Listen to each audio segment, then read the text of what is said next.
Right.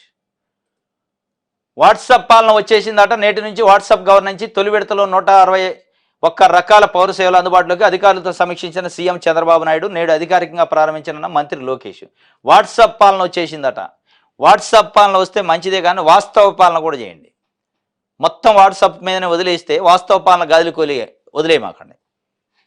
ఎందుకు వాస్తవ పాలన అంటున్నామంటే, ఇవాళ రైతులకి ఇస్తానన్న రైతు భరోసా, మహిళలకి ఇస్తానన్న ఏదైతే అమ్మ ఒడి, నేతన్న హస్తం, ఈబీసీ నేస్తం, కాపు నేస్తం, ఇట్లాంటివన్నీ గాలికి వదిలేశారు వాస్తవాలు. సూపర్ 6ని గాలికి వదిలేశారు వాస్తవాలు. ఈ వాస్తవాలను వదిలిపెట్టి మీరు వాట్సాప్ పాలన పెడితే ఉపయోగం లేదు. వాస్తవాలను కూడా మీరు గమనించుకోవాలి, వాస్తవ పరిపాలన చేయాలి. వాట్సాప్లో అయితే 161 సేవలు వస్తాయట. దాంట్లో రకరకాలు ప్రజలు ఏదైతే కోరుకున్న సర్టిఫికేట్స్ ఉంటాయి కదా, ఇన్కమ్, క్యాస్ట్ సర్టిఫికేట్, ఇట్లాంటి రేషన్ కార్డులు, రకరకాల సర్వీసులు, ఎలక్ట్రిసిటీ బిల్ పే చేసుకోవచ్చు.